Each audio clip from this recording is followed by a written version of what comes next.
Assalamualaikum warahmatullahi wabarakatuh. Perkenalkan, nama saya Anissa Rahmadani, merupakan mahasiswi Prodi Hubungan Internasional Fakultas Ilmu Sosial dan Ilmu Politik Universitas Muhammadiyah Yogyakarta.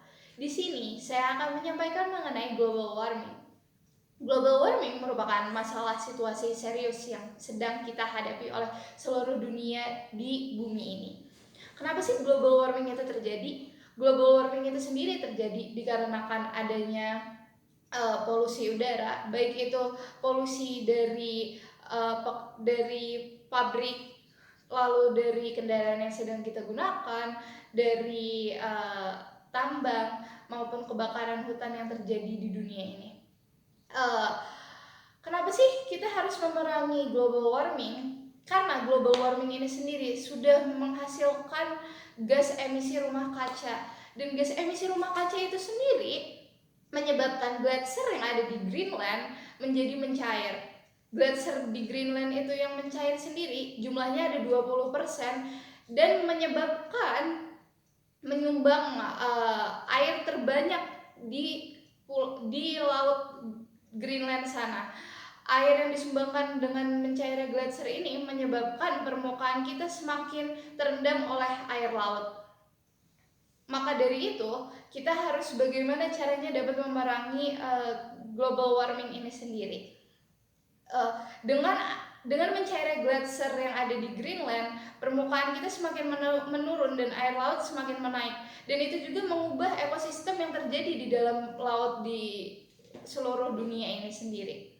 Lalu, para peneliti juga sudah meneliti mengenai global warming ini sudah dari beberapa dekade yang lalu, dan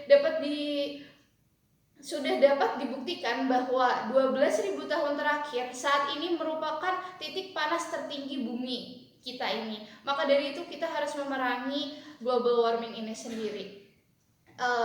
Bagaimana sih caranya memerangi global warming ini sendiri? Kita dapat bekerja sama bersama pemerintah, individu, perusahaan. Bagaimana caranya untuk memerangi global warming ini sendiri?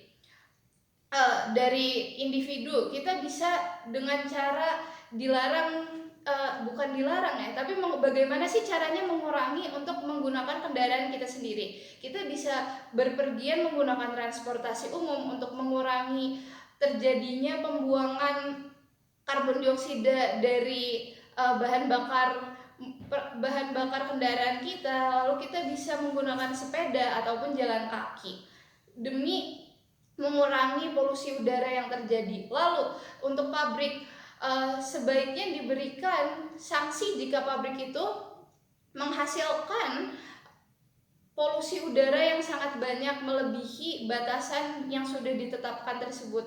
Dan pemerintah dapat bekerja sama menggandeng semua masyarakat yang ada di negara-negaranya tersebut. Bagaimana sih caranya untuk menghentikan global warming tersebut, menghentikan adanya polusi udara yang berlebih tersebut. Lalu kita juga dapat, daripada tanah kosong itu kita bangun bangunan-bangunan tinggi, lebih baik tanah kosong tersebut kita tanami pohon-pohon supaya menghasilkan oksigen yang banyak bagi kita, dan kita dapat menghirup udara sehat. Dengan adanya bangunan-bangunan tinggi megah dengan kaca yang banyak menyebabkan gas emisi rumah kaca. Lalu dapat kita lihat kerjasama internasional yang terjadi antara Indonesia dan Inggris. Inggris memberitahukan Indonesia, kita harus menanam hutan gundul, kita reboisasi itu hutan-hutan di Kalimantan yang sudah terbakar waktu itu dikarenakan terjadinya global warming tersebut. Maka kita dapat bekerja sama, seluruh negara yang ada di dunia ini bekerja sama bagaimana caranya untuk memerangi global warming tersebut. Sekian dari saya mengenai penjelasan bagaimana sih caranya kita harus memerangi global warming ini supaya bumi kita dapat terselamatkan, karena jika bukan kita yang melakukan, siapa lagi? Sekian dari saya. Wassalamualaikum warahmatullahi wabarakatuh.